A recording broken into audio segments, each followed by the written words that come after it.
ਦਰਵਾਜ਼ਾ ਬੰਦ। ਸਤਿਕਾਰਯੋਗ ਮੁਲਾਜ਼ਮ ਸਾਥੀਓ, ਅੱਜ ਆਪਾਂ ਪੰਜਾਬ ਦੀ ਮੁਲਾਜ਼ਮ ਤੇ ਪੈਨਸ਼ਨਰਾਂ ਦੀ ਜਿਹੜੀ ਲਹਿਰ ਹੈ ਉਸ ਸੰਬੰਧੀ ਥੋੜ੍ਹੀ ਜਿਹੀ ਚਰਚਾ ਕਰਾਂਗੇ, ਕਿਉਂਕਿ ਇਹ ਜ਼ਰੂਰੀ ਹੈਗੀ ਹੈ। ਨਹੀਂ ਤੇ ਬਹੁਤ ਸਾਰੀਆਂ ਕਨਫਿਊਜ਼ਨਸ ਪੰਜਾਬ ਦੇ ਮੁਲਾਜ਼ਮਾਂ ਦੇ ਅੰਦਰ, ਪੰਜਾਬ ਦੇ ਕੰਟਰੈਕਟ ਵਾਲੇ, ਕੱਚੇ ਤੇ ਮਾਣ ਭੱਤੇ ਵਾਲੇ ਵਰਕਰਾਂ ਦੇ ਅੰਦਰ ਜਿਹੜੀਆਂ ਹੈ ਉਹ ਪੈਦਾ ਹੋ ਸਕਦੀਆਂ ਹੈ। ਮੈਂ ਜਰਮਨਜੀਤ ਸਿੰਘ, ਕਨਵੀਨਰ ਪੰਜਾਬ ਯੂਟੀ ਮੁਲਾਜ਼ਮ ਤੇ ਪੈਨਸ਼ਨਰ ਸਾਂਝਾ ਫਰੰਟ ਵੱਲੋਂ ਬੋਲ ਰਿਹਾ ਹੈ। ਆਪਾਂ ਸਾਰੇ ਜਾਣਦੇ ਹਾਂ ਕਿ ਪੰਜਾਬ ਦੇ ਮੁਲਾਜ਼ਮਾਂ ਤੇ ਪੈਨਸ਼ਨਰਾਂ ਦਾ ਇਹ ਫਰੰਟ ਜਿਹੜਾ 29 ਜੁਲਾਈ ਨੂੰ ਪੰਜਾਬ ਸਰਕਾਰ ਨੂੰ ਬਹੁਤ ਵੱਡੀ ਚੁਣੌਤੀ ਦੇ ਰੂਪ ਦੇ ਵਿੱਚ ਸਾਹਮਣੇ ਆਇਆ ਸੀਗਾ ਤੇ ਪਟਿਆਲੇ ਦੀ ਇੱਕ ਬਹੁਤ ਵੱਡੀ 70,000 ਤੋਂ ਵਧੇਰੇ ਮੁਲਾਜ਼ਮਾਂ ਤੇ ਪੈਨਸ਼ਨਰਾਂ ਦੀ ਮਹਾ ਰੈਲੀ ਦੇ ਨਾਲ ਪੰਜਾਬ ਦੇ ਮੁਲਾਜ਼ਮਾਂ ਨੇ ਜਿਸ ਕਿਸਮ ਦਾ ਉਹਦੇ ਵਿੱਚ ਆਪਣਾ ਵਿਸ਼ਵਾਸ ਪ੍ਰਗਟ ਕੀਤਾ, ਪੰਜਾਬ ਦੇ ਮੁਲਾਜ਼ਮਾਂ ਨੇ ਪੰਜਾਬ ਦੀ ਸਰਕਾਰ ਦੀਆਂ ਨੀਤੀਆਂ ਦੇ ਖਿਲਾਫ ਤੇ ਜਿਹੜੀਆਂ ਸਾਡੀਆਂ ਨਿੱਜੀਕਰਨ ਵਿਰੋਧੀ ਜਿਹੜੀਆਂ ਭਾਵਨਾਵਾਂ ਨੇ ਉਹਨਾਂ ਨੂੰ ਉਸ ਰੈਲੀ ਦੇ ਰਾਹੀਂ ਜਿਹੜਾ ਸੀ ਦੇਸ਼ ਦੁਨੀਆ ਦੇ ਲੋਕਾਂ ਦੇ ਵਿੱਚ ਪਹੁੰਚਾਉਣ ਦਾ ਯਤਨ ਕੀਤਾ ਕਿ ਦੇਸ਼ ਦੇ ਲੋਕ, ਪੰਜਾਬ ਦੇ ਲੋਕ, ਪੰਜਾਬ ਦੇ ਮੁਲਾਜ਼ਮ ਉਹ ਕਾਰਪੋਰੇਟੀ ਜਗਤ ਦੇ ਏਜੰਡੇ ਨੂੰ ਪਛਾਣ ਚੁੱਕੇ ਨੇ ਤੇ ਇਸ ਏਜੰਡੇ ਦੇ ਉੱਤੇ ਹੁਣ ਉਹ ਲੜਨ ਲਈ ਤਿਆਰ ਨੇ। ਬਹੁਤ ਲੰਬਾ ਸਮਾਂ 1947 ਦੀ ਆਜ਼ਾਦੀ ਤੋਂ ਬਾਅਦ ਦੇਸ਼ ਦੇ ਲੋਕਾਂ ਨੇ ਇਸ ਏਜੰਡੇ ਦੀ ਜਿਹੜੀ ਸਹੀ ਨਿਸ਼ਾਨਦੇਹੀ ਸੀ ਉਹ ਨਹੀਂ ਸੀ ਕਰ ਪਾਏ। ਤਾਂ ਹੁਣ 2021 ਦੇ ਅੰਦਰ ਪੰਜਾਬ ਦੇ ਮੁਲਾਜ਼ਮਾਂ ਨੇ ਇਹਦੀ ਵੱਡੀ ਸ਼ੁਰੂਆਤ ਕੀਤੀ ਹੈ। ਉਸ ਤੋਂ ਬਾਅਦ 30 ਜੁਲਾਈ ਨੂੰ ਸਾਡੀ ਪੰਜਾਬ ਸਰਕਾਰ ਦੀ ਜਿਹੜੀ ਗਰੁੱਪ ਆਫ ਮਿਨਿਸਟਰ ਦੀ ਇੱਕ ਕਮੇਟੀ ਬਣੀ ਹੈ, ਉਹਦੇ ਨਾਲ ਪਹਿਲੀ ਮੀਟਿੰਗ ਹੋਈ ਸੀ ਜਿਸ ਦੀ ਚਰਚਾ ਸੀ ਪਹਿਲੇ ਲਾਈਵ ਦੇ ਵਿੱਚ ਵੀ, ਤੇ ਵੱਖ-ਵੱਖ ਜਿਹੜੇ ਫਰੰਟ ਦੇ ਵੱਖ-ਵੱਖ ਕਨਵੀਨਰ ਨੇ ਉਹਨਾਂ ਦੇ ਰਾਹੀਂ ਪੰਜਾਬ ਦੇ ਮੁਲਾਜ਼ਮਾਂ ਤੱਕ ਪਹੁੰਚੀ ਸੀ। ਉਸ ਤੋਂ ਬਾਅਦ ਸਰਕਾਰ ਨੇ ਸਾਡੇ ਕੋਲ ਸਮਾਂ ਲਿਆ ਤੇ ਸਾਡੀ ਦੂਸਰੀ ਮੀਟਿੰਗ ਜਿਹੜੀ ਇਹ ਗੇੜ ਪਹਿਲਾ ਹੀ ਹੈ, ਪਹਿਲੇ ਗੇੜ ਦੇ ਅੰਦਰ ਅਲੱਗ-ਅਲੱਗ ਮੀਟਿੰਗਾਂ ਜਿਹੜੀਆਂ ਉਹ ਹੋ ਰਹੀਆਂ ਨੇ। ਦੂਸਰੀ ਮੀਟਿੰਗ 3 ਅਗਸਤ ਨੂੰ ਹੋਈ, ਜਿਹਦੀ ਪ੍ਰਧਾਨਗੀ ਜਿਹੜੀ ਸੀ ਉਹ ਸਾਡੇ ਸੀਨੀਅਰ ਮੰਤਰੀ ਬ੍ਰਹਮਿੰਦਰਾ ਜੀ ਨੇ ਕੀਤੀ ਸੀ। ਉਹਦੇ ਵਿੱਚ ਜਿੱਥੇ ਹੋਰ 4 ਮੰਤਰੀ ਬੈਠੇ ਸੀ, ਉੱਥੇ ਨਾਲ ਉਹਨਾਂ ਦੇ ਵਿੱਚ ਮਨਪ੍ਰੀਤ ਸਿੰਘ ਬਾਦਲ ਫਾਈਨਾਂਸ ਮਿਨਿਸਟਰ ਉਹ ਵੀ ਸ਼ਾਮਿਲ ਸੀਗੇ।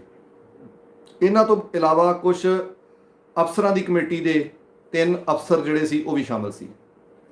ਉਸ ਮੀਟਿੰਗ ਦੀ ਕਾਰਵਾਈ ਵੀ 3 ਅਗਸਤ ਨੂੰ ਜਿਹੜੀ ਸੀ ਉਹ ਲਾਈਵ ਕਰਕੇ ਆਮ ਲੋਕਾਂ ਤੱਕ ਪਹੁੰਚਾਈ ਗਈ ਸੀ। ਉਸ ਤੋਂ ਬਾਅਦ ਫਿਰ ਦੁਬਾਰਾ ਅਗਲੇ ਦਿਨ 4 ਅਗਸਤ ਨੂੰ ਸ਼ਾਮ ਨੂੰ 4 ਵਜੇ ਪੰਜਾਬ ਭਵਨ ਚੰਡੀਗੜ੍ਹ ਦੇ ਅੰਦਰ ਇੱਕ ਮੀਟਿੰਗ ਹੋਰ ਹੋਈ, ਜਿਹਦੇ ਬਾਰੇ ਕੁਝ ਕਨਫਿਊਜ਼ਨ ਹੇਠਾਂ ਜਿਹੜੀਆਂ ਆਪਣੇ ਆਪ ਹੀ ਜਿਹੜੀਆਂ ਉਹ ਪੈਦਾ ਹੋ ਰਹੀਆਂ ਨੇ ਕਿ ਸ਼ਾਇਦ ਪੰਜਾਬ ਦੇ ਮੁਲਾਜ਼ਮਾਂ ਦੇ ਅੰਦਰ, ਪੰਜਾਬ ਦੇ ਸਾਂਝੇ ਫਰੰਟ ਦੇ ਅੰਦਰ ਪੰਜਾਬ ਦੀ ਜਿਹੜੀ ਇਹ ਮੁਲਾਜ਼ਮ ਲਹਿਰ ਹੈ ਜਾਂ ਪੈਨਸ਼ਨਰਾਂ ਦੀ ਜਿਹੜੀ ਸਾਂਝੀ ਲਹਿਰ ਹੈ ਉਹਨੂੰ ਲੈ ਕੇ, ਮੁਲਾਜ਼ਮਾਂ ਦੇ ਬਹੁਤ ਸਾਰੇ ਤਨਖਾਹ ਸਕੇਲਾਂ ਤੇ ਭੱਤਿਆਂ ਨੂੰ ਲੈ ਕੇ ਤੇ ਮੁਲਾਜ਼ਮਾਂ ਦੀਆਂ ਹੋਰ ਮੰਗਾਂ, ਜਿਹਦੇ ਵਿੱਚ ਕੱਚੇ ਤੇ ਠੇਕੇ ਵਾਲੇ ਮੁਲਾਜ਼ਮਾਂ ਨੂੰ ਪੱਕਾ ਕਰਨ ਦੀ ਮੰਗ ਹੈਗੀ ਹੈ, ਜਿਹਦੇ ਅੰਦਰ ਮਾਣ ਭੱਤੇ ਦੇ ਕੰਮ ਕਰਦੀਆਂ ਆਸ਼ਾ ਵਰਕਰਾਂ, ਫੈਸਿਲੀਟੇਟਰਾਂ, ਮਿਡ ਡੇ ਮੀਲ ਵਰਕਰਾਂ, ਆਂਗਨਵਾੜੀ ਹੈਲਪਰਾਂ, ਵਰਕਰਾਂ ਤੇ ਹੋਰ ਇਹੋ ਜਿਹੇ ਕਰਮਚਾਰੀਆਂ ਨੂੰ ਮਾਣ ਭੱਤੇ ਦੇ ਘੇਰੇ ਤੋਂ ਬਾਹਰ ਕੱਢ ਕੇ ਘੱਟੋ ਘੱਟ ਉਜਰਤਾਂ ਦਿਵਾਉਣ ਦਾ ਸਵਾਲ ਹੈਗਾ ਹੈ, ਜਾਂ ਫਿਰ ਪੁਰਾਣੀ ਪੈਨਸ਼ਨ ਸਕੀਮ ਹਰੇਕ ਵਰਗ ਦੇ ਉੱਤੇ ਲਾਗੂ ਕਰਵਾਉਣ ਦੀ ਗੱਲ ਹੈਗੀ ਹੈ। ਤੇ ਜਿੰਨੇ ਵੀ ਉਹ ਵਰਗ ਜਿਹੜੇ ਨਵੀਂ ਪੈਨਸ਼ਨ ਸਕੀਮ ਦੇ ਘੇਰੇ 'ਚ ਨੇ ਜਾਂ EPF ਦੇ ਘੇਰੇ 'ਚ ਨੇ, ਉਹਨਾਂ ਸਾਰਿਆਂ ਨੂੰ GPF ਦੇ ਰਾਹੀਂ ਇੱਕ ਪੈਨਸ਼ਨ ਦੀ ਜਿਹੜੀ 22ਵੀਂ ਸਹੂਲਤ ਹੈ ਉਹ ਦਿਵਾਉਣ ਦਾ ਸਵਾਲ ਹੈਗਾ ਹੈ। ਇਹਨਾਂ ਦੇ ਉੱਤੇ ਜਿਹੜੀ ਚਰਚਾ ਜਿਹੜੀ ਸੀ ਉਹ ਇਹਨਾਂ ਮੀਟਿੰਗਾਂ 'ਚ ਹੋਈ ਹੈ। ਪਰ ਕੁਝ ਖਦਸ਼ੇ ਜਿਹੜੇ ਆ 4 ਅਗਸਤ ਦੀ ਮੀਟਿੰਗ ਤੋਂ ਬਾਅਦ ਜਿਹੜੇ ਸਾਡੇ ਸਾਹਮਣੇ ਪ੍ਰਗਟ ਹੋਏ ਤੇ ਉਹਨਾਂ ਸੰਬੰਧੀ ਬੇਨਤੀ ਹੈ ਕਿ ਅਸੀਂ ਪੰਜਾਬ ਯੂਟੀ ਮੁਲਾਜ਼ਮ ਤੇ ਪੈਨਸ਼ਨਰ ਸਾਂਝੇ ਫਰੰਟ ਵੱਲੋਂ 7 ਅਗਸਤ ਨੂੰ ਇੱਕ ਮੀਟਿੰਗ ਪੈਨਸ਼ਨਰ ਭਵਨ ਦੇ ਵਿੱਚ ਅਸੀਂ ਆਰਗੇਨਾਈਜ਼ ਕਰਨ ਜਾ ਰਹੇ ਹਾਂ, ਜਿੱਥੇ ਅਸੀਂ ਪੰਜਾਬ ਦੇ ਸਾਰੇ ਮੁਲਾਜ਼ਮਾਂ ਦੇ, ਪੈਨਸ਼ਨਰਾਂ ਦੇ, ਕੱਚੇ ਕੰਟਰੈਕਟ ਵਾਲੇ ਤੇ ਮਾਣ ਭੱਤੇ ਵਾਲੇ ਵਰਕਰਾਂ ਦੀਆਂ ਜਥੇਬੰਦੀਆਂ ਨੂੰ, ਉਹਨਾਂ ਦੇ ਗਰੁੱਪਾਂ ਨੂੰ ਇਹ ਕਹਿ ਰਹੇ ਹਾਂ ਕਿ ਤੁਸੀਂ ਇਸ ਮੀਟਿੰਗ ਦਾ ਹਿੱਸਾ ਜ਼ਰੂਰ ਬਣੋ, ਪਰ ਇਸ ਮੀਟਿੰਗ ਦਾ ਹਿੱਸਾ ਤੁਸੀਂ ਆਪਣੀ ਸੂਬਾ ਕਮੇਟੀ ਦੇ ਰਾਹੀਂ, ਸੂਬਾ ਪ੍ਰਧਾਨ ਦੇ ਰਾਹੀਂ, ਸੂਬਾ ਸਕੱਤਰ ਦੇ ਰਾਹੀਂ, ਉਹਨਾਂ ਦੇ ਰਾਹੀਂ ਬਣਨ ਦੀ ਕੋਸ਼ਿਸ਼ ਕਰੋ। ਮੀਟਿੰਗ ਦੇ ਅੰਦਰ ਆਪਾਂ ਕੋਈ ਚਰਚਾ ਕਰਨੀ ਹੈ, ਤੇ ਜੇਕਰ ਉਸ ਮੀਟਿੰਗ ਦੇ ਅੰਦਰ ਉਹ ਚਰਚਾ ਨਾ ਹੋ ਪਾਈ, ਕੋਈ ਅਸੀਂ ਉੱਥੇ ਬਹੁਤ ਵੱਡਾ ਇਕੱਠ ਕਰਕੇ ਉਹ ਮੀਟਿੰਗ ਨੂੰ ਕਿਸੇ ਰੈਲੀ ਦਾ ਰੂਪ ਦੇ ਕੇ ਜਾਂ ਮੀਟਿੰਗ ਨੂੰ ਕਿਸੇ ਵੱਡੇ ਭਰਵੇਂ ਭੀੜ ਦਾ ਰੂਪ ਦੇ ਕੇ ਅਸੀਂ ਉਸ ਮੀਟਿੰਗ ਨੂੰ ਖੰਡਾਉਣਾ ਨਹੀਂ ਹੈ। ਸੋ ਤੁਹਾਨੂੰ ਸਾਰਿਆਂ ਨੂੰ ਬੇਨਤੀ ਹੈ ਕਿ ਤੁਸੀਂ ਉਸ ਮੀਟਿੰਗ ਦਾ ਵੱਜਵੇਂ ਰੂਪ ਦੇ ਅੰਦਰ ਜਿਹੜਾ ਆਪਣੀ ਜਥੇਬੰਦੀ ਦੀ ਜਿਹੜੀ ਤੁਹਾਡੀ ਸੂਬਾ ਲੀਡਰਸ਼ਿਪ ਹੈ ਉਹਦੇ ਰਾਹੀਂ ਹਿੱਸਾ ਬਣੋਗੇ। ਸਾਂਝਾ ਮੁਲਾਜ਼ਮ ਤੇ ਪੈਨਸ਼ਨਰ ਫਰੰਟ ਜਿਹੜਾ ਤੁਹਾਡੇ ਕੋਲ ਇਸ ਗੱਲ ਦੀ ਆਸ ਕਰਦਾ ਹੈ।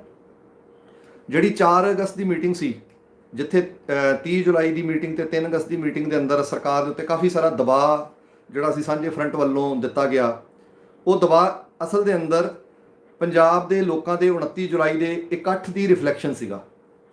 4 ਅਗਸਤ ਦੀ ਮੀਟਿੰਗ ਦੇ ਅੰਦਰ ਕੋਈ ਬਹੁਤ ਲੰਬੀ ਚੌੜੀ ਗੱਲ ਕਰਨ ਵਾਲੀ ਨਹੀਂ ਸੀ ਹੈਗੀ। ਇਸ ਕਰਕੇ ਅਸੀਂ ਸਾਰਿਆਂ ਨੇ ਫੈਸਲਾ ਕੀਤਾ ਸੀ ਕਿ ਇਸ ਮੀਟਿੰਗ ਦੇ ਅੰਦਰ, ਕਿਉਂਕਿ ਬਹਿਸ ਇਸ ਤੋਂ ਪਹਿਲਾਂ 30 ਜੁਲਾਈ ਨੂੰ ਵੀ ਹੋ ਚੁੱਕੀ ਹੈ ਤੇ ਬਹਿਸ 3 ਅਗਸਤ ਨੂੰ ਵੀ ਭਰਪੂਰ ਬਹਿਸ ਹੋਈ ਹੈ।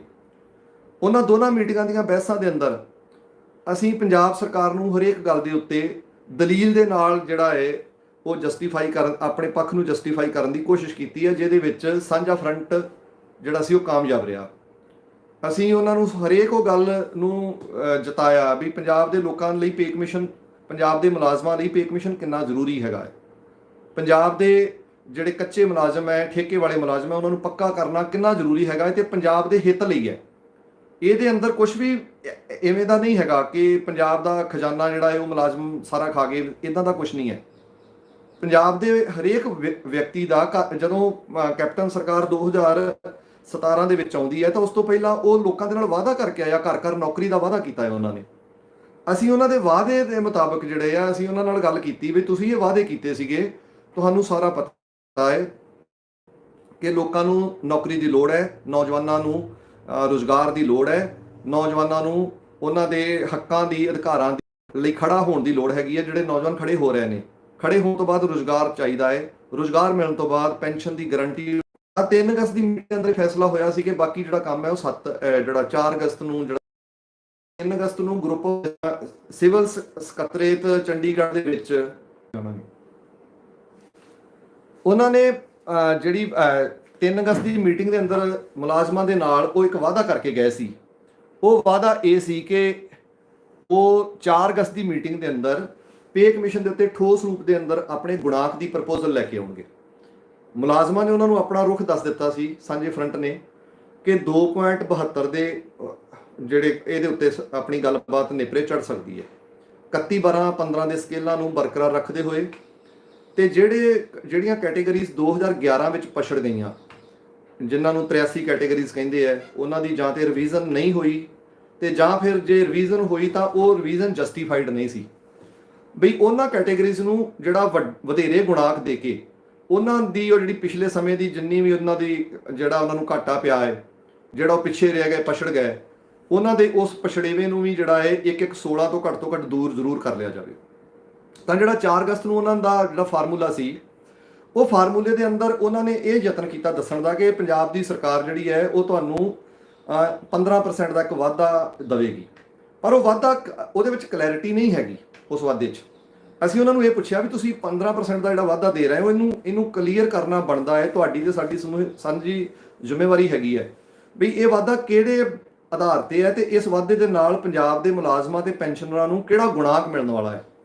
ਕਿਉਂਕਿ 3 ਅਗਸਤ ਦੀ ਮੀਟਿੰਗ ਤੇ ਉਸ ਤੋਂ ਪਹਿਲਾਂ 30 ਜੁਲਾਈ ਦੀ ਮੀਟਿੰਗ ਦੇ ਅੰਦਰ ਬ੍ਰਹਮ ਮਹਿੰਦਰਾ ਜੀ ਨੇ ਆਪ ਬੋਲ ਕੇ ਇਹ ਬੜੀ ਜ਼ਿੰਮੇਵਾਰੀ ਨਾਲ ਕਿਹਾ ਸੀ ਕਿ 2.25 ਵਾਲਾ ਕੰਮ ਜਿਹੜਾ ਹੈ ਉਹ ਖਤਮ ਹੈ ਤੇ ਜਿਹੜਾ ਅਧਿਕਾਰੀਆਂ ਨੂੰ 2.74 ਦੇ ਰਹੇ ਸੀ ਉਹ ਵੀ ਖਤਮ ਹੈ। ਪੰਜਾਬ ਦੇ ਸਾਰੇ ਮੁਲਾਜ਼ਮਾਂ ਲਈ ਤੇ ਅਧਿਕਾਰੀਆਂ ਲਈ ਜਿਹੜੇ ਦਰਜਾ 4 ਤੋਂ ਲੈ ਕੇ ਚੀਫ ਸੈਕਟਰੀ ਤੱਕ ਨੇ, ਸਾਰਿਆਂ ਲਈ ਗੁਣਾਕ ਇੱਕ ਹੋਏਗਾ ਤੇ ਉਹ 2.25 ਨਹੀਂ ਹੋਏਗਾ, ਭਾਵ ਕਿ 2.25 ਦੀ ਆਪਸ਼ਨ ਖਤਮ ਹੋ ਗਈ ਹੈ। ਦੂਸਰਾ ਉਹਨਾਂ ਨੇ ਕਿਹਾ ਸੀ ਕਿ 31, 12, 15 'ਚ ਜਿੰਨੀ ਤੁਹਾਡੀ ਤਨਖਾਹ ਹੈ ਉਸ ਨੂੰ ਆਧਾਰ ਬਣਾ ਕੇ ਨਵਾਂ ਗੁਣਾਕ ਜਿਹੜਾ ਮਿਥਿਆ ਜਾਏਗਾ।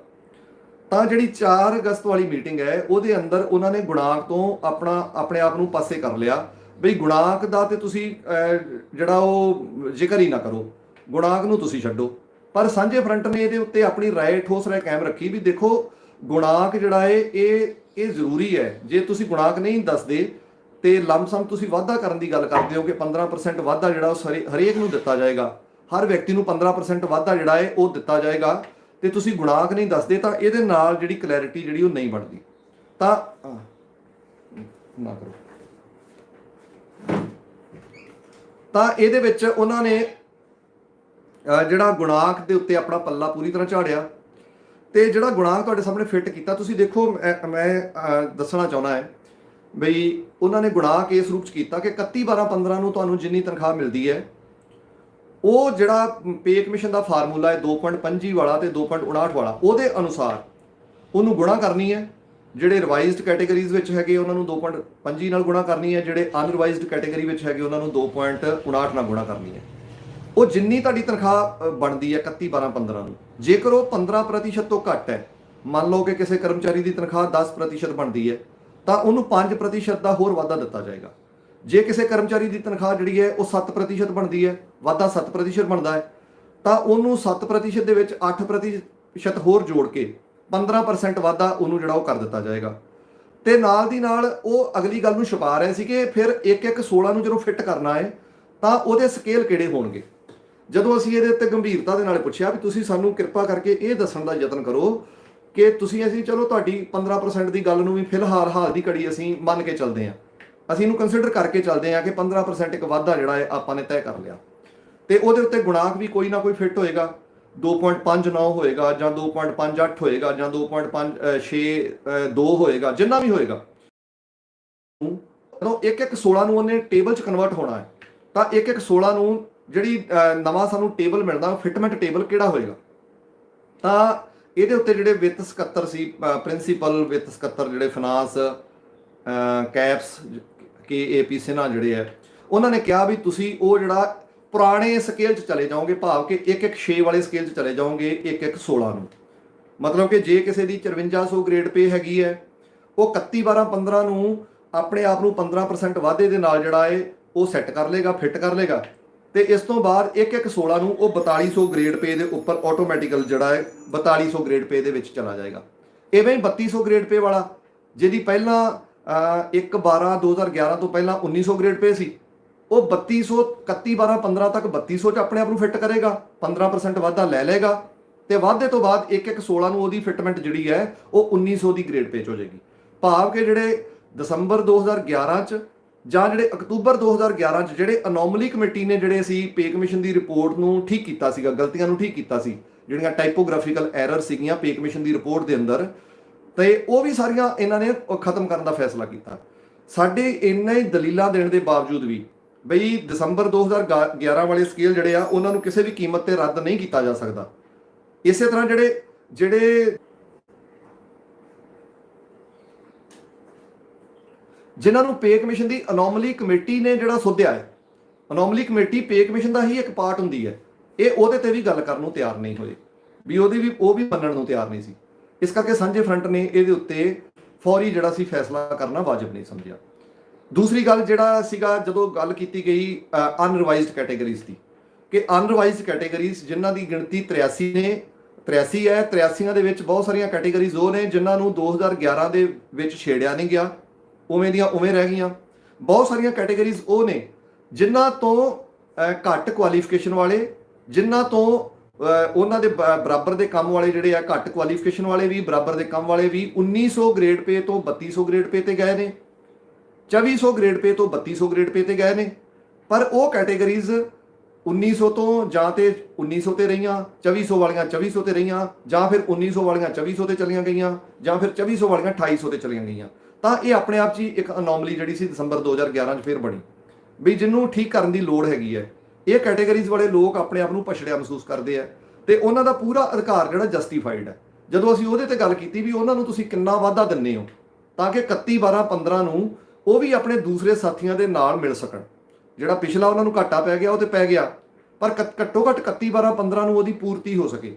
ਤਾਂ ਇਹਦੇ ਉੱਪਰ ਉਹਨਾਂ ਦਾ ਜਿਹੜਾ ਸੀ ਉਹ ਲਹਿਜਾ ਬਿਲਕੁਲ ਇਵੇਂ ਦਾ ਸੀ ਵੀ ਜਿਵੇਂ ਉਹ ਇਹਨਾਂ ਨੂੰ ਵੀ ਕੁਝ ਦੇਣ ਨੂੰ ਤਿਆਰ ਨਹੀਂ ਹੈ। ਰਾਦਰ ਉਹਨਾਂ ਦੀ ਇਹ ਪਾਲਿਸੀ ਸੀ ਕਿ ਅਨਰਿਵਾਈਜ਼ਡ ਕੈਟੇਗਰੀ ਨੂੰ ਜਿਹੜਾ ਸਾਂਝਾ ਫਰੰਟ ਹੈ ਉਹਦੇ ਖਿਲਾਫ ਖੜਾ ਕਰਨ ਦਾ ਇੱਕ ਪ੍ਰੋਗਰਾਮ ਜਿਹੜਾ ਹੈ ਉਹ ਸਰਕਾਰ ਤੈਅ ਕਰੇ।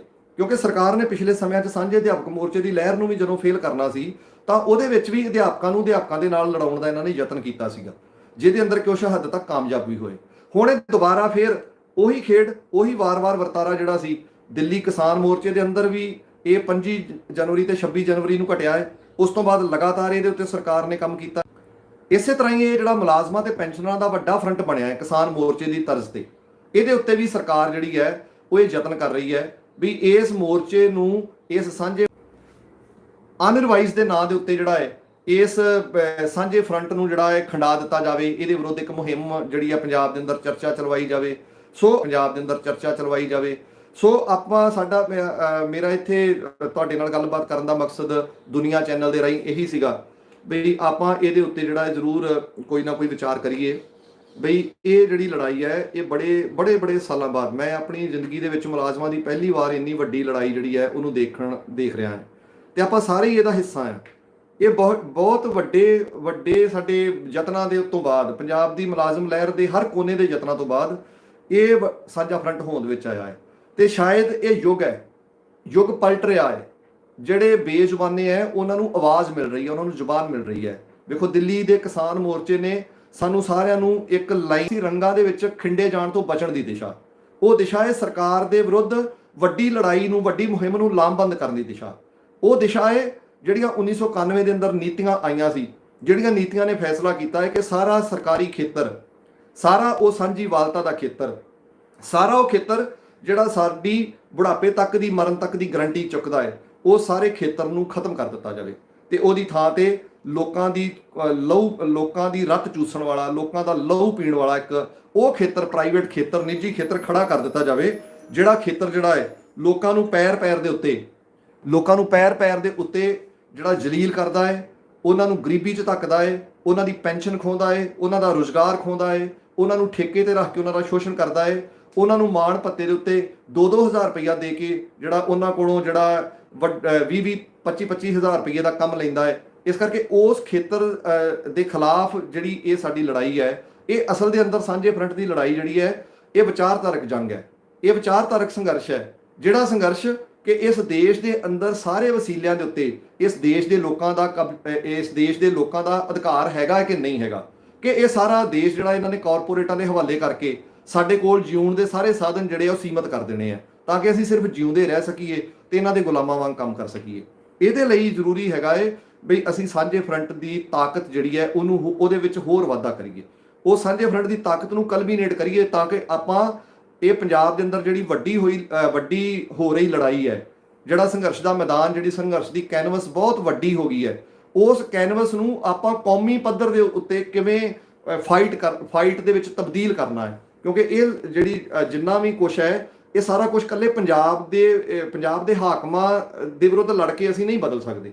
ਇਹਦੇ ਲਈ ਸਾਨੂੰ ਸਾਂਝੇ ਤੌਰ ਤੇ ਜਿੱਥੇ ਪੰਜਾਬ ਦੇ ਅੰਦਰ ਲੜਦੇ ਆ ਸਾਨੂੰ ਲੜਨਾ ਪਏਗਾ, ਆਪਣੇ ਅਧਿਕਾਰਾਂ ਦੀ ਗੱਲ ਕਰਦੇ ਆ ਸਾਨੂੰ ਕਰਨੀ ਪਏਗੀ, ਪੱਕੇ ਹੋਣ ਦੀ ਗੱਲ ਕਰਦੇ ਆ ਸਾਨੂੰ ਕਰਨੀ ਪਏਗੀ, ਕੰਟਰੈਕਟ ਸਿਸਟਮ ਦੀ ਬਿਮਾਰੀ ਦੇ ਵਿਰੁੱਧ ਲੜਦੇ ਆ ਇਹ ਸਾਡੀ ਡਿਊਟੀ ਹੈ, ਆਊਟਸੋਰਸਿੰਗ ਦੇ ਖਿਲਾਫ ਲੜਦੇ ਆ ਸਾਡੀ ਡਿਊਟੀ ਹੈ। ਇਸੇ ਤਰ੍ਹਾਂ ਹੀ ਮਾਣ ਭੱਤੇ ਦੇ ਮੁਲਾਜ਼ਮ ਜਿਹੜੇ ਉਹਨਾਂ ਨੂੰ ਘੱਟੋ ਘੱਟ ਜਿਉਣ ਜੋਗੀ ਓਨੀ ਉਜਰਤ ਤੇ ਮਿਲੇ ਜਿਹਦੇ ਨਾਲ ਉਹ 1 ਮਹੀਨਾ ਰੋਟੀ ਖਾ ਸਕਣ, ਜਿਹਦੇ ਨਾਲ ਉਹ ਆਪਣੇ ਬੱਚਿਆਂ ਨੂੰ ਘੱਟ ਤੋਂ ਘੱਟ ਸਕੂਲ ਦੀਆਂ ਕਿਤਾਬਾਂ ਤੇ ਉਹਨਾਂ ਨੂੰ ਬੈਗ ਬਸਤਾ ਲੈ ਕੇ ਦੇ ਸਕਣ। ਘੱਟ ਤੋਂ ਘੱਟ ਇੰਨੀ ਉਜਰਤ ਤੇ ਉਹਨਾਂ ਨੂੰ ਮਿਲਣੀ ਚਾਹੀਦੀ ਹੈ ਨਾ। ਇਹ ਲੜਾਈ ਅਸੀਂ ਉਹ ਲੜ ਰਹੇ ਹਾਂ ਤੇ ਲੜਾਈ ਲੜ ਕਿਹਨਾਂ ਦੇ ਖਿਲਾਫ ਰਹੇ ਹਾਂ? ਜਿਹੜੇ ਇਸ ਦੇਸ਼ ਦੇ ਜਲ, ਜੰਗਲ, ਜ਼ਮੀਨ, ਇਸ ਦੇਸ਼ ਦੇ ਜਿੰਨੇ ਸਰੋਤ ਨੇ ਜਿਹੜੇ ਧਰਤੀ ਦੇ ਹੇਠਾਂ ਦੱਬੇ ਪਏ ਨੇ ਖਜ਼ਾਨੇ, ਇਸ ਦੇਸ਼ ਦੀ ਹਵਾ, ਇੱਥੋਂ ਤੱਕ ਕਿ 2G 3G 4G ਸਪੈਕਟਰਮ ਉਹਨਾਂ ਨੂੰ ਖਾ ਰਹੇ ਨੇ। ਹਵਾ ਦੇ ਅੰਦਰ ਸਾਰਾ ਕੁਝ ਸਾਡੇ ਭੁੱਖ ਦੇ ਸੌਦੇ ਕੀਤੇ ਜਾ ਰਹੇ ਆ ਤੇ ਸਾਡਾ ਸਾਰਾ ਕੁਝ ਖੋਇਆ ਜਾ ਰਿਹਾ। ਉਹਦੇ ਖਿਲਾਫ ਇੱਕ ਲੜਾਈ ਹੈ ਤੇ ਇਸ ਲੜਾਈ ਦੇ ਅੰਦਰ ਸਾਂਝਾ ਫਰੰਟ ਲੋਕਾਂ ਇਹਦੇ ਚਾਨਣ ਨੂੰ ਹੋਰ ਖਿਲਾਰਨਾ ਹੈ। ਹੁਣ ਇਹਦੇ ਵਿੱਚ ਬਹੁਤ ਸਾਰੀਆਂ ਮੰਗਾਂ ਜਿਹੜੀਆਂ ਰਹਿ ਗਈਆਂ ਕਿਉਂਕਿ ਸਾਨੂੰ ਮੀਟਿੰਗ ਜਿਹੜੀ ਸੀ ਉਹ ਵਿੱਚ ਬਰਖਾਸਤ ਕਰਕੇ ਕਹਿ ਕੇ ਬਈ ਅਸੀਂ ਫੌਰੀ ਇਹਦਾ ਕੋਈ ਫੈਸਲਾ ਨਹੀਂ ਕਰ ਸਕਦੇ। ਸਾਨੂੰ 4 ਅਗਸਤ ਦੀ ਮੀਟਿੰਗ ਜਿਹੜੀ ਸੀ ਉਹਨੂੰ ਜਿਹੜਾ ਪੋਸਟਪੋਨ ਕਰਨਾ ਪਿਆ। ਅਸੀਂ ਬਾਹਰ ਆ ਕੇ ਆਪਣੀ ਮੀਟਿੰਗ ਕੀਤੀ, ਫੈਸਲਾ ਕੀਤਾ ਕਿ ਸਰਕਾਰ ਸਾਡੇ ਨਾਲ ਇੱਕ ਪੇ ਕਮਿਸ਼ਨ ਦੀ ਗਰਾਰੀ ਤੇ ਅੜ ਗਈ ਹੈ। ਸਰਕਾਰ ਸਾਡੇ ਪਹਿਲੇ ਨੁਕਤੇ ਦੇ ਉੱਤੇ ਪਹਿਲੇ ਤੇ ਕਾਂਟਾ ਫਸ ਗਿਆ ਕਿ 3 ਮੀਟਿੰਗਾਂ ਸਾਡੀਆਂ 3 ਦਿਨ ਲਗਾਤਾਰ 30 ਜੁਲਾਈ 3 ਅਗਸਤ ਤੇ 4 ਅਗਸਤ ਇਹ 3 ਮੀਟਿੰਗਾਂ ਜਿਹੜੀਆਂ ਸਾਡੀਆਂ ਪੇ ਕਮਿਸ਼ਨ ਤੇ ਫਸੀਆਂ ਰਹੀਆਂ। ਜਦ ਕਿ 30 ਜੁਲਾਈ ਦੀ ਮੀਟਿੰਗ ਦੇ ਅੰਦਰ ਸਾਡੀ ਚਰਚਾ ਦੇ ਵਿੱਚ ਕੱਚੇ ਮੁਲਾਜ਼ਮਾਂ ਦੇ ਉੱਤੇ ਤੇ ਕੰਟਰੈਕਟ ਵਾਲੇ ਮੁਲਾਜ਼ਮਾਂ ਤੇ ਚਰਚਾ ਹੋਈ। ਅਸੀਂ ਸਰਕਾਰ ਨੂੰ ਇਹ ਸੰਕੇਤ ਦਿੱਤਾ ਕਿ ਜਿਹੜਾ ਖਰੜਾ ਤੁਸੀਂ ਇਹਨਾਂ ਨੂੰ ਪੱਕੇ ਕਰਨ ਦਾ ਲਿਆ ਰਹੇ ਹੋ, ਉਸ ਖਰੜੇ ਦੇ ਨਾਲ ਪੰਜਾਬ ਦੇ 10-15% ਮੁਲਾਜ਼ਮ ਵੀ ਸ਼ਾਇਦ ਪੱਕੇ ਨਹੀਂ ਹੋਣ ਵਾਲੇ, ਕਿਉਂਕਿ ਉਹ ਖਰੜੇ ਦੀਆਂ ਸ਼ਰਤਾਂ, ਇੱਕ ਤਾਂ ਉਹਦਾ ਸਮਾਂ 10 ਸਾਲ ਕੀਤਾ ਹੋਇਆ ਹੈ ਤੇ 10 ਸਾਲ ਤੋਂ ਸਮਾਂ ਘਟਾਉਣ ਦੀ ਗੱਲ ਹੈ ਕਿ ਅਸੀਂ ਮੰਗ ਰੱਖੀ ਹੈ ਕਿ 3 ਸਾਲ ਵਾਲੇ ਸਾਰੇ ਮੁਲਾਜ਼ਮ ਪੱਕੇ ਕਰਨੇ ਚਾਹੀਦੇ ਆ। ਦੂਸਰਾ, ਉਹਦੇ ਅੰਦਰ ਪੋਸਟਾਂ ਦੀ ਇੱਕ ਗੈਰ ਜ਼ਰੂਰੀ ਸ਼ਰਤ ਲਾਈ ਹੋਈ ਹੈ ਕਿ ਖਾਲੀ ਪੋਸਟਾਂ ਤੇ ਪੱਕੇ ਹੋਣਗੇ। ਜੇ ਖਾਲੀ ਪੋਸਟਾਂ ਤੇ ਪੱਕੇ ਹੋਣਗੇ ਫਿਰ ਐਸਐਸਏ ਦੇ ਕਰਮਚਾਰੀ, ਐਨਐਚਐਮ ਦੇ ਕਰਮਚਾਰੀ, ਇਵੇਂ ਹੀ ਹੋਰ ਸਕੀਮਾਂ ਸੁਸਾਇਟੀਆਂ 'ਚ ਕੰਮ ਕਰਦੇ 69 ਹੈ, ਕਿਸੇ ਵਿਭਾਗ ਦੇ ਅੰਦਰ 200 ਹੈ, ਕਿਸੇ ਦੇ ਅੰਦਰ 300 ਹੈ। ਇਸ ਕਰਕੇ ਖਾਲੀ ਪੋਸਟਾਂ ਤੇ ਉਹ ਸਾਰਾ ਜੀਵਨ ਪੱਕੇ ਹੁੰਦੇ ਰਹਿਣਗੇ, ਉਹਨਾਂ ਦੀ ਵਾਰੀ ਨਹੀਂ ਆਏਗੀ। ਸੋ ਅਸੀਂ ਇਸ ਨੂੰ ਰਿਜੈਕਟ ਕਰਕੇ, ਜਿਹਦੇ ਨਾਲ ਸਾਰੇ ਮੁਲਾਜ਼ਮ ਪੱਕੇ ਸੇਵਕਾਂ ਜਿਹੜੇ ਉਹਦਾ ਓਨਾ ਹੀ ਅਧਿਕਾਰ ਹੈ ਜਿੰਨਾ ਬਾਕੀਆਂ ਦਾ ਅਧਿਕਾਰ ਹੈ। ਇਹ ਦੇਸ਼ ਸਭ ਦਾ ਸਾਂਝਾ ਦੇਸ਼ ਹੈ। ਇਸ ਕਰਕੇ ਇਹ ਜਿਹੜੀ ਇਹ ਸਰਕਾਰ ਦਾ ਚੋਣ ਮੈਨੀਫੈਸਟੋ ਹੈ। ਚੋਣ ਮੈਨੀਫੈਸਟੋ 'ਚ ਪੰਜਾਬ ਦੀ ਸਰਕਾਰ ਨੇ 2017 ਦੇ ਸ਼ੁਰੂ 'ਚ ਮੰਨਿਆ ਹੈ ਵੀ ਅਸੀਂ ਆਪਣੀ ਸਰਕਾਰ ਬਣਨ ਤੋਂ ਬਾਅਦ ਐਨਪੀਐਸ ਵਾਲੇ ਜਿਹੜੇ ਆ ਉਹਨਾਂ ਨੂੰ ਫੌਰੀ ਰੈਗੂਲਰ, ਉਹ ਅਸੀਂ ਪੁਰਾਣੀ ਪੈਨਸ਼ਨ ਦੇ ਘੇਰੇ 'ਚ ਲਿਆਵਾਂਗੇ, ਕਿਉਂਕਿ ਐਨਪੀਐਸ ਦਾ ਮੁੱਦਾ ਜਿਹੜਾ ਹੈ ਇਹਦੇ ਵਿੱਚ ਜਿਹੜਾ ਕਾਨੂੰਨ ਹੈ ਐਨਪੀਐਸ ਵਾਲਾ, ਇਹਦੇ ਅੰਦਰ ਇਹ ਰਾਜਾਂ ਨੂੰ ਅਧਿਕਾਰ ਹੈ ਵੀ ਰਾਜ ਆਪਣੀ ਮਰਜ਼ੀ ਦੇ ਨਾਲ ਐਨਪੀਐਸ ਨੂੰ ਲਾਗੂ ਕਰ ਸਕਦੇ ਆ ਤੇ ਲਾਗੂ ਨਹੀਂ ਵੀ ਕਰ ਸਕਦੇ। ਇਸ ਕਰਕੇ ਉਹਦਾ ਸਵਾਲ ਹੈ, ਅਸੀਂ ਸਾਰੇ ਸਵਾਲਾਂ ਤੇ ਚਰਚਾ ਕੀਤੀ ਸੀ, ਪਰ ਇਹ ਚਰਚਾ 3 ਅਗਸਤ ਦੀ ਮੀਟਿੰਗ ਦੇ ਅੰਦਰ ਇਹ ਕਹਿ ਕੇ ਵੀ ਆਪਾਂ ਪਹਿਲਾਂ ਪੇ ਕਮਿਸ਼ਨ ਵਾਲਾ ਕੰਮ ਨਿਬੜ ਲਈਏ, ਉਸ ਤੋਂ ਬਾਅਦ ਇਹ ਚਰਚਾ ਚਲਾਵਾਂਗੇ। ਅਸੀਂ 3 ਅਗਸਤ ਨੂੰ ਵੀ ਕਿਹਾ ਵੀ ਇਹ ਸਾਰੀ ਸਾਂਝੀ ਚਰਚਾ ਹੋਣੀ ਹੈ, ਇਹ ਚਰਚਾ ਨੂੰ ਅਸੀਂ ਪਾਰਟਸ ਵਿੱਚ ਨਹੀਂ ਕਰਨਾ। ਤਾਂ 4 ਅਗਸਤ ਦੀ ਮੀਟਿੰਗ ਦੇ ਅੰਦਰ ਵੀ ਪਹਿਲੇ ਨੁਕਤੇ ਦੇ ਉੱਤੇ ਹੀ ਸਾਰਾ ਕਾਂਟਾ ਜਿਹੜਾ ਸੀ 2.5 ਘੰਟੇ ਫਸਿਆ ਰਿਹਾ। ਅਸੀਂ 4 ਅਗਸਤ ਨੂੰ ਵੀ ਕਿਹਾ ਵੀ ਦੂਸਰੇ ਮੁਲਾਜ਼ਮਾਂ ਦੀ ਗੱਲ ਕਰਨੀ ਹੈ, 4-5 ਮੰਗਾਂ ਦਾ ਚਾਰਟਰ ਹੈ, ਅਸੀਂ ਇਹਨਾਂ ਮੰਗਾਂ ਦੇ ਉੱਤੇ ਵਿਆਪਕ ਚਰਚਾ ਕਰਨੀ ਹੈ ਤੇ ਅਸੀਂ ਸਾਰੀਆਂ ਮੰਗਾਂ ਦਾ ਕੋਈ ਨਾ ਕੋਈ ਹੱਲ ਹੋਣਾ ਹੈ। ਉਹ ਜਿਹੜੀਆਂ ਸੱਚੀ ਸਰਕਾਰ ਦੇ ਖਿਲਾਫ ਲੜਨ ਦੇ ਵਿੱਚ ਯਕੀਨ ਰੱਖਦੀਆਂ, ਜਿਹੜੀਆਂ ਇਹ ਯਕੀਨ ਰੱਖਦੀਆਂ ਕਿ ਇਹ ਲੜਾਈ ਬਹੁਤ ਜ਼ਰੂਰੀ ਹੈ, ਸਾਡੇ ਰੁਜ਼ਗਾਰ ਲਈ ਬਹੁਤ ਜ਼ਰੂਰੀ ਹੈ, ਸਾਡੇ ਭਵਿੱਖ ਲਈ ਬਹੁਤ ਜ਼ਰੂਰੀ ਹੈ, ਤੇ ਉਹਦੇ ਨਾਲ ਨਾਲ ਆਉਣ ਵਾਲੀਆਂ ਪੀੜ੍ਹੀਆਂ ਨੂੰ ਜਿਹੜਾ ਅਸੀਂ ਵਿਰਸੇ ਦੇ ਵਿੱਚ, ਵਿਰਾਸਤ ਦੇ ਅੰਦਰ ਇਹ ਰੁਜ਼ਗਾਰ ਤੇ ਇਹ ਪੋਸਟਾਂ ਸਾਰੀਆਂ ਛੱਡ ਕੇ ਜਾਣੀਆਂ ਹੈ, ਇਹ ਜਿਹੜੇ ਰੈਗੂਲਰ ਰੁਜ਼ਗਾਰ ਛੱਡ ਕੇ ਜਾਣਾ ਹੈ। ਕਿਉਂਕਿ ਜਦੋਂ ਕੋਈ ਵਿਭਾਗ ਰੈਗੂਲਰ ਪੋਸਟਾਂ ਜਿਹੜੀਆਂ ਉਹ ਭਰਨ 'ਚ ਕਾਮਯਾਬ ਹੁੰਦਾ ਹੈ ਤਾਂ ਉਸ ਵਿਭਾਗ ਦੀ ਉਸੇ ਦਿਨ 20 ਸਾਲ 22 ਸਾਲ ਉਮਰ ਵੱਧ ਜਾਂਦੀ ਹੈ।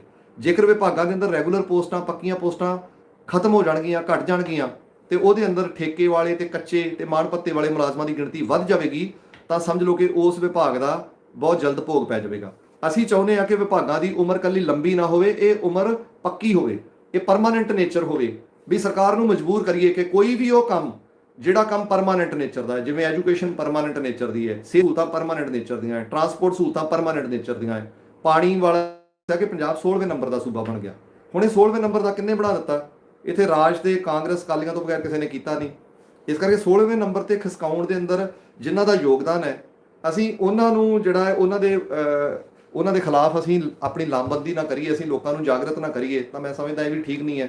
ਸਾਨੂੰ ਇਹ ਲੈ ਕੇ ਜਾਣਾ ਚਾਹੀਦਾ। ਤੇ ਸਭ ਤੋਂ ਆਖਰੀ ਗੱਲ ਕਿ ਸਰਕਾਰ ਨੇ ਜਿਹੜੀ ਉਹ ਮੀਟਿੰਗ ਸੀਗੀ 4 ਅਗਸਤ ਵਾਲੀ, ਜਿਹਦੀ ਚਰਚਾ ਆਪਾਂ ਕੱਲ ਨੂੰ 7 ਅਗਸਤ ਨੂੰ ਕਰਨੀ ਹੈ, ਉਹਦੇ ਅੰਦਰ ਉਹਨਾਂ ਨੇ ਮੀਟਿੰਗ ਦੀ ਸਮਾਪਤੀ ਜਿਹੜੀ ਸੀ ਉਹ ਇੱਦਾਂ ਨਹੀਂ ਕੀਤੀ ਕਿ ਬੜੇ ਖੁਸ਼ਗਵਾਰ ਮਾਹੌਲ ਦੇ ਅੰਦਰ ਉਹਨਾਂ ਨੇ ਸਾਨੂੰ ਕਿਹਾ ਹੋਵੇ। ਉਹਨਾਂ ਨੇ ਮੀਟਿੰਗ ਦੇ ਅੰਦਰ ਸਾਨੂੰ ਇੱਕ ਮਿੱਠੀ ਜੀ ਧਮਕੀ ਵੀ ਦਿੱਤੀ ਹੈ। ਉਹਨਾਂ ਨੇ ਕਿਹਾ ਹੈ ਵੀ ਤੁਸੀਂ ਇਹ ਮੰਨ ਜਾਓ, ਨਹੀਂ ਤੇ ਇਹ ਮਤ ਸਮਝਿਓ। ਇਹ ਮੰਤਰੀਆਂ ਦੇ ਰਾਹੀਂ ਜਿਹੜੀ ਗੱਲ ਬਕਾਇਦਾ ਸਪੀਕਰ 'ਚ ਬੋਲ ਕੇ ਕਹੀ ਗਈ ਵੀ ਇਹ ਤੁਸੀਂ ਮੰਨ ਜਾਓ, ਤੁਹਾਨੂੰ ਬੇਨਤੀ ਹੈ ਮੰਨ ਜਾਓ, ਜੇ ਤੁਸੀਂ ਨਹੀਂ ਮੰਨੋਗੇ ਤਾਂ ਤੁਸੀਂ ਇਹ ਨਾ ਸਮਝੋ ਕਿ ਚੋਣਾਂ ਨੇੜੇ ਹੈ ਤੇ ਚੋਣਾਂ ਦੇ ਅੰਦਰ ਸਰਕਾਰ ਮਜਬੂਰ ਹੁੰਦੀ ਹੈ। ਸਰਕਾਰ ਮਜਬੂਰ ਨਹੀਂ ਹੁੰਦੀ, ਸਰਕਾਰ ਐਕਸ਼ਨ ਵੀ ਕਰ ਸਕਦੀ ਹੈ, ਸਰਕਾਰ ਸਖਤੀ ਵੀ ਕਰ ਸਕਦੀ ਹੈ। ਉਹਨਾਂ ਨੇ ਇਸ ਗੱਲ ਦੇ ਉੱਤੇ ਜ਼ੋਰ ਦੇ ਕੇ ਕਿਹਾ। ਤਾਂ ਅਸੀਂ ਵੀ ਸਾਂਝੇ ਫਰੰਟ ਵੱਲੋਂ ਉਹਨਾਂ ਦਾ ਧੰਨਵਾਦ ਕਰਦਿਆਂ ਹੋਇਆ ਇਹ ਗੱਲ ਕਹੀ ਵੀ ਠੀਕ ਹੈ ਜੀ, ਇਹ ਦੱਸਣ ਲਈ ਕਿ ਸਰਕਾਰ ਮਜਬੂਰ ਨਹੀਂ ਹੁੰਦੀ, ਕਿਉਂਕਿ ਅਸੀਂ ਤਾਂ ਪਹਿਲਾਂ ਤੋਂ ਹੀ ਜਾਣਦੇ ਹਾਂ ਕਿ ਮਜਬੂਰ ਤੇ ਇਸ ਦੇਸ਼ ਦੇ ਲੋਕ ਨੇ, ਮਜਬੂਰ ਤੇ ਇਸ ਦੇਸ਼ ਦੇ ਉਹ ਪਛਿੰਦੇ ਨੇ ਜਿਹੜੇ ਸਾਰੀਆਂ ਉਮਰਾਂ ਕੱਚੇ ਰਹਿ ਕੇ ਲੰਘਾ ਜਾਂਦੇ ਆ, ਜਿਹੜੇ ਠੇਕੇ ਤੇ ਕੰਮ ਕਰਕੇ ਜਿਨ੍ਹਾਂ ਦੀ ਦਾੜੀਆਂ ਚਿੱਟੀਆਂ ਹੋ ਜਾਂਦੀਆਂ, ਜਿਨ੍ਹਾਂ ਦੀਆਂ ਉਮਰਾਂ ਜਿਹੜੀਆਂ ਠੇਕੇ ਤੇ ਕੰਮ ਕਰਦਿਆਂ ਲੰਘ ਜਾਂਦੀਆਂ। ਮਜਬੂਰ ਤੇ ਉਹ ਲੋਕ ਨੇ ਜਿਹੜੇ 1500 2200 ਰੁਪਏ ਦੇ ਵਿੱਚ ਇਹ ਉਡੀਕਦੇ ਆ, ਇਸ ਜਾਨੋਂ ਕੂਚ ਕਰ ਜਾਂਦੇ ਆ ਕਿ ਸ਼ਾਇਦ ਸਾਨੂੰ ਵੀ ਘੱਟੋ ਘੱਟ ਉਜਰਤ ਮਿਲੇਗੀ। ਮਜਬੂਰ ਤੇ ਉਹ ਲੋਕ ਹੁੰਦੇ ਆ। ਮਜਬੂਰ ਲੋਕ ਤੇ ਸੜਕਾਂ ਤੇ ਨਿਕਲ ਕੇ ਲੜਦੇ ਆ। ਜਿਹੜੇ ਦਿੱਲੀ ਦੇ ਅੰਦਰ ਕਿਸਾਨਾਂ ਦਾ ਮੋਰਚਾ ਬੈਠਾ ਹੈ, ਉਹ ਉੱਥੇ ਸਟੇਟ ਪਾਵਰ ਦਾ ਕਰਕੇ ਨਹੀਂ ਗਿਆ, ਉਹਨਾਂ ਕੋਲ ਕੋਈ ਸੂਬੇ ਦੀ ਸਟੇਟ ਦੀ ਤਾਕਤ ਨਹੀਂ ਹੈ।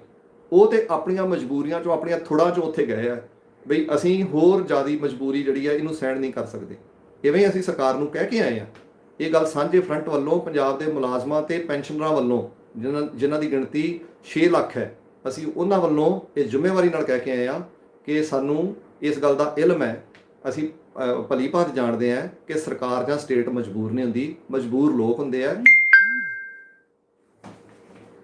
ਪਰ ਮਜਬੂਰ ਹੋਏ ਲੋਕ ਇਕੱਠੇ ਹੋ ਕੇ ਮੁਹਿੰਮਾਂ ਬਣਾ ਕੇ ਲੜਿਆ ਵੀ ਕਰਦੇ ਆ, ਤੇ ਅਸੀਂ ਲੜਨ ਲਈ ਤਿਆਰ ਹੈਗੇ ਆ। ਕੋਈ ਗੱਲ ਨਹੀਂ, ਤੁਸੀਂ ਜਿਹੜੀ ਮਜਬੂਰੀ ਤੋਂ ਬਾਹਰ ਆ ਕੇ ਜਿਹੜਾ ਕੰਮ ਕੋਈ ਕਰਨਾ ਹੈ ਤੁਸੀਂ ਉਹ ਕਰ ਸਕਦੇ ਹੋ।